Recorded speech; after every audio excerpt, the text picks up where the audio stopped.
క్రమంగా రాజకీయాలు చేస్తాడని మీ దృష్టికి తీసుకొస్తున్నాను. లక్ష్మణరావు గారు, చాలా అంశాలు ఉన్నాయండి. ఎందుకంటే మీ చివరిలో మీ దాకా వచ్చింది, మీరు మాట్లాడిన 2-3 అంశాలు ఉన్నాయి. ఒకటి, నిన్న ఒక 4 అధికార ప్రతినిధుల్ని అనౌన్స్ చేశారు. వాళ్ళల్లో ఒక్కళ్ళు కూడా జనాలకు అందుబాటులో ఉండరు.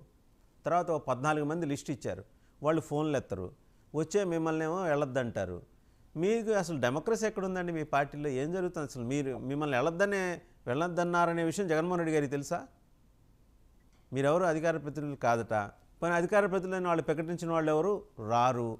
జనాలకి ఏం చెప్పాలనుకుంటున్నారో తెలియదు. ఆయన ఏమన్నా వచ్చి ఆ 2 నిమిషాలు 3 నిమిషాలు జనాల అటెన్షన్ డ్రా చేసే కార్యక్రమం చేస్తే అది చూసి జనం చప్పట్లు కొట్టి వెళ్ళిపోవాలి.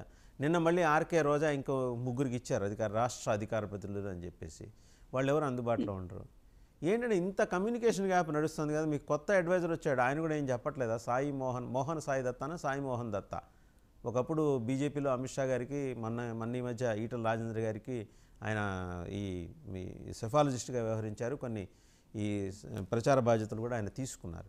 ఆయన ఇప్పుడు మీకు వచ్చారు, ఆయన కూడా చెప్పట్లేదా? ఇంత లోపిస్తుంది. అధికారంలో ఉన్నప్పుడు ఎలాగో తలకెక్కి కూర్చున్నారు. అధికారం కోల్పోయిన తర్వాత కూడా జనాలకి కనెక్టివిటీ విషయంలో ఎక్కడ ఆ లాగ్ వచ్చిందండి? లక్ష్మణరావు గారు. వాసుదేవన్ గారు, మీకు ప్యానల్ పెద్దలకి WNTV యాజమాన్య హృదయపూర్వక నమస్కారం అండి. ప్యానెల్లో సభ్యులు మాట్లాడితే క్లియర్గా వినపడుతుంది, కానీ మీ వాయిస్ వినపడలేదు సార్. వాసుదేవన్ గారు, మీరేం అడిగారు కూడా నాకు వినపడలా. కానీ అధికార ప్రతినిధులు పిలిస్తే రావట్లేదు అనే మాట ఒకటే వినపడింది నాకు. అవును, అధికార ప్రతినిధులుగా ఎవరైతే పార్టీ నుండి అఫీషియల్ గా లిస్ట్ ఇచ్చారో, మరి పార్టీ అంతర్గత విషయంగా మరి వాళ్ళని పిలాలి, వాళ్ళు తప్ప ఇంకెవరు పిలిచినా పార్టీ బాధ్యత కాదన్నారు. అది పార్టీ అంతర్గత దీనిగా వెళ్తూ ఉందండి. ఖచ్చితంగా రెస్పాండ్ అవ్వాలి. మీరు అన్నట్టుగా అధికార ప్రతినిధిగా ఎవరికైతే బాధ్యతలు అప్పచెప్పారో వాళ్ళు ఖచ్చితంగా వచ్చి మాట్లాడాలి. ఎందుకంటే వాళ్ళ డ్యూటీ అది. పార్టీ యొక్క స్థితి మీకు ఆ డ్యూటీ అప్పచెప్పింది కాబట్టి మీరు చేయాలి. వాళ్ళు ఎందుకు రావట్లేదు ఏంటనేది మనకి ఖచ్చితంగా తెలియదు. కానీ వాసుదేవన్ గారు, ఇప్పుడు ప్యానెల్లో ఉన్నటువంటి సభ్యులందరూ కూడా బీజేపీ, టీడీపీ, జనసేన పార్టీ వాళ్ళు మాటల విషయంపై నేను కొంత వివరణ ఇస్తా. ఎందుకంటే ఈ రోజున ఏదైతే పిఠాపురంలో పవన్ కళ్యాణ్ గారు అడుగుపెట్టి ఆయన రోడ్డు మీద, ఓన్లీ మెయిన్ రోడ్డు మీద నడిచి కింద కెమెరా పెట్టి కాల్ చూపించారు. ఆయన ఎక్కడ నడిచారంత బురదలో కాదండి, మెయిన్ రోడ్డు మీద నడుచుకుని వెళ్ళిపోయాడు. సరే, దాన్నే ఒక సినిమాటిక్ గా చూపించారు. ఎందుకంటే పవన్ కళ్యాణ్ గారు స్వతహా సినిమా యాక్టర్ కాబట్టి దాన్ని ఒక మంచి యాంగిల్లో తీసి ఆ ప్రాజెక్ట్ చేశారు. అది కూడా నవ్వుల పాలయ్యారు, విమర్శలకు ఎక్కువ లోనయ్యారు. ఎందుకంటే గ్రౌండ్ లెవెల్లో దిగాలి, మీరు రోడ్ల మీద నడుచుకుని వెళ్ళారు. మీ పక్కన చూస్తే పట్టుకుని 10 మంది కూడా లేరు. మీ సొంత నియోజకవర్గంలో నిన్న అదే జగన్మోహన్ రెడ్డి గారు అడుగు పెడితే అసలు అక్కడ ఒక ఓడిపోయిన వ్యక్తికి ప్రజల్లో ఎంత వ్యతిరేకత ఉందని వీళ్ళు ప్రకటించే వ్యక్తులు ఈ రోజున జగన్మోహన్ రెడ్డి గారు ఎక్కడ అడుగు పెడితే అక్కడ జనాలు తండోపు ఎందుకు వస్తారండి? ఇప్పుడు ఎవరికైనా డబ్బులు ఇచ్చి తీసుకొస్తారా?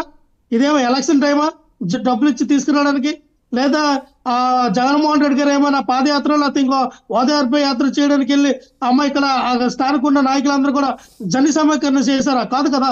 ఇక్కడ బాధితులని పరామర్శించడానికి వెళ్ళినప్పుడు బాగా స్వచ్ఛందంగా వచ్చిన జనాలు, సో వాళ్ళు కూడా ఎవరు లేరండి, 100 మంది వచ్చారండి, వీళ్ళు డబ్బులు ఇచ్చి తీసుకొచ్చారండి అంటే ఏదో నచ్చినట్టుగా మాట్లాడుకున్నారు.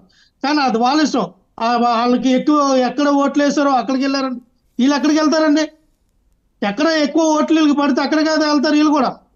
ఇప్పుడు ఈ నాయకులు ఎక్కడికి వెళ్తారు? ఇందుకలా బీజేపీలో మన పూడి తిరుపతిరావు గారు మాట్లాడుతున్నట్టుగా ప్రజలు అక్కడ ఎవరినో అడగట్లేదంట సూపర్ 6 గురించి. ఎందుకు అడుగుతారు? మరొక 2 నెలలు 3 నెలలు పోతే జనాల్లోకి వెళ్తే చెప్పులతో కొడతారు. రేపు 2025 జనవరి ఫిబ్రవరిలోనే జనాల్లోకి రమ్మని చెప్పండి. ఎందుకంటే ఒక 6 నెలల్లో 7 నెలలు చూస్తారు జనాలు కూడా. అంతవరకు ఓపిక పడతారు. ఓపిక దాటిపోయిన తర్వాత అప్పుడు ఏం చేయాలో చేస్తారు. ఇప్పుడేమో అనరు కదా. ఎందుకంటే వచ్చింది వాళ్ళు అన్నట్టుగా 3 నెలలు అవుతా ఉంది. ఈ 3 నెలలు వీళ్ళు ఏం చేస్తారులే అని సాధారణంగా కామన్ ఫీలింగ్ ఉంటుంది ప్రతి ఒక్కరిలో. సో 3 నెలలు దాటితే కదా తెలిసిద్ది ఏంటనేది. దాటుద్ది, వాళ్ళు చేయాల్సిన ప్రతాపం వాళ్ళు చూపిస్తారు. ఇంకోటి భయం అన్నారు. పవన్ కళ్యాణ్ గారిని ఏమనలేకపోయారు, భయపడ్డారని.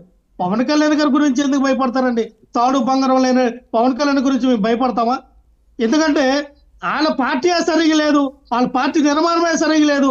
అధికారంలోకి అధికారంలో డిప్యూటీ బాధ్యులు సీఎం లక్ష్మణ్ సీట్లు డిప్యూటీ గెలిచినా సీఎం సరే అయినా పార్టీని ఎలాగ నిర్మించుకోవాలో తెలియదు, పార్టీని ఎలాగ లక్ష్మణ్ డెవలప్మెంట్ డిప్యూటీ చేసుకోవాలో సీఎం అయినా తెలియదు. తాడు వాళ్ళు చూసి ఉద్యోగంలో మేము చెప్పడం ఏంటి? భయపడతాం. అలాగే పార్టీ పెట్టి ఇప్పటికి 40 సంవత్సరాలు దాటుతున్నా సింగల్ పోటీ చేయడం చేతగానే పార్టీ తీర్పు పార్టీ వాళ్ళు చూసి మేము భయపడతాం. పార్టీ పెట్టి ఎవరో ఎన్ని సపోర్ట్ సంవత్సరాలు అయిందో లేకపోతే కూడా తెలియదు ఆంధ్రప్రదేశ్ లో లక్ష్మణరావు మేము గారికి. సపోర్ట్ చేయలేము పార్టీలో అని ఉండి భావించే వచ్చారు బీజేపీ మళ్ళా. పార్టీ ఆ మాకు పార్టీ పోటీ. పెట్టి ఎన్ని సంవత్సరాలు అయిందో బీజేపీ కూడా పార్టీ తెలియదు. చూసి మేమేదో 40 భయపడతాం. సంవత్సరాలు అయింది ఆ పార్టీ పెట్టి. వీళ్ళకి అసలు ఏం ఎవరు మాట్లాడతారు? మాట్లాడుతున్నారు? ఒక పక్క పార్టీ భయపడుతూ పెట్టి ఉంది బీజేపీ సుజాత పార్టీ, గారు, ఒక పక్క పార్టీ తాడు పెట్టి బంగారం లేని సుజాత పార్టీ గారు, జనసేన ఆయన పార్టీ, మాట్లాడియండి. తెలుగు పార్టీ వెన్నుపోటు రాజకీయాలు సుజాత చేసే గారు, తీర్పు పార్టీ కూడా సుజాత ఈరోజు గారు, నీతో ఆయన చెప్తూ ఉందంటే మాట్లాడండి. సిగ్గుమాలి సరే సిగ్గుమాలి సుజాత ఈరోజు గారు, ఆయన చెప్తున్నాం. మాట్లాడివ్వండి. ఆ రోజుల్లో జగన్మోహన్ రెడ్డి గారు ప్రజలతో ఓదార్పు యాత్ర చేసి సుజాత గారు, ప్రజలతో మమేకమై మాట్లాడివ్వండి. కేంద్ర రాష్ట్రాన్ని సోనియా గాంధీ లాంటి ప్రపంచంలోనే నంబర్ 1 గా ఒక మహిళగా ఉన్నటువంటి సోనియా గాంధీ, అలాగే ఆ కాంగ్రెస్ పార్టీని ఎదురించినటువంటి మనగాడు జగన్మోహన్ రెడ్డి గారు ఈ రోజు వీళ్ళు చూస్తూ భయపడతారా? వీళ్ళు చూస్తూ భయపడతారా? వీళ్ళు పార్టీ చూస్తూ భయపడతారా? ఒకటే కాదు, వాస్తవాలు గారు, వాస్తవాలు గుర్తించాలా? బీజేపీ కాంగ్రెస్ జనసేన మొత్తం పార్టీలన్నీ ఒకవైపు, 15 టీవీ ఛానల్ ఒకవైపు, సుజాత గారు, ఆయన జగన్మోహన్ రెడ్డి మాట్లాడివ్వండి. గారికి మాట్లాడేది అర్థం కావాలి కదా. 40% సుజాత గారు, ఓట్లు ప్లీజ్. మీరు అర్థం చేస్తారా? వాసాని గారు చెప్పండి. మీరు ఒక విషయం చెప్తాను సార్. బీజేపీ, జనసేన, టీడీపీ, ఒక 15 టీవీ ఛానళ్ళు, అలాగే కాంగ్రెస్, రాష్ట్రంలో పార్టీలన్నీ ఒకవైపు, ఒకే ఒక్క మగవాడు జగన్మోహన్ రెడ్డి 40% ఓట్లు పట్టేశారు. ఏం పేగలిగారు? ఏం పేగేశారు? ఈ రోజు మేము ఓడిపోవచ్చు, 11 సీట్లు రావచ్చు. 14 ఓట్లు పట్టే ఏం పేగలన్నా ఇలా మాకు ఆ మాటలు చెప్పింది, ఇలా మాకు చెప్పింది చెత్తల నీతులు. మీకు దమ్మంటే పవన్ కళ్యాణ్ గారిని ఒంటరిగా పోటీ చేసి ఎమ్మెల్యేగా గెలవని చెప్పండి, అప్పుడు మేము ఒప్పుకుంటాం. సవాల్ పవన్ కళ్యాణ్ మగవాడని అలా ఒంటరిగా పోటీ చేసి చంద్రబాబు నాయుడు సీఎం అని చెప్పండి. చంద్రబాబు నాయుడు విజనాన్ని అనుభవం గల నాయకుడు మేము ఒప్పుకుంటాం. జగన్మోహన్ రెడ్డి గారిని కోర్టుకు వెళ్ళమని చెప్పండి. వాయిదాలు తీసుకోకుండా కోర్టుకు హాజరవ్వమని చెప్పండి. దమ్ముంటే అప్పుడు మీరు మగాడని మీరు మాట్లాడండి. కోర్టుకు హాజరవ్వమనండి. వాయిదాలు తీసుకోవద్దని చెప్పండి. కోర్టు నియమాలను ఉల్లంఘించకుండా కోర్టుకు హాజరవ్వమని చెప్పండి. బెయిల్ మీద తిరుగుతున్న మాట్లాడుతున్నారు. మీరు మాట్లాడండి. అదేం నుంచి బెయిల్ మీద తిరుగుతున్నారు. ఈ రోజున చూస్తే 3 నెలల్లోనే జగన్మోహన్ రెడ్డి వైపు, మా వైపు ప్రజలకు స్పందన చూస్తే మీకు అర్థమవుతా ఉంది. మీరు ఎంత శాతగా ప్రభుత్వమో, ఎంత శాతగా పరిపాలన చేస్తూ ఉన్నారు. జనానికి ఎగబడి వస్తున్నారు. మిమ్మల్ని తిట్టుదండగాల్లో ఉన్నారు. ఏ ప్రచారం చేశారు మీరు? మీకు చేసిన వర్తమానం సహకారం ఏంటి?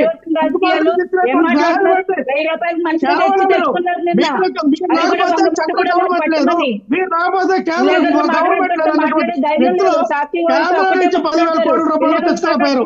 ఎప్పుడో ప్రకటించిన 15,000 కోట్ల రూపాయలు ఇప్పటికే దగ్గర లేదు. ఏం మాట్లాడతారు? లక్ష్మణరావు గారు, ఎవరి నాయకత్వం ఏంటి అనేది జనం ఆల్రెడీ డిసైడ్ చేశారు కదా.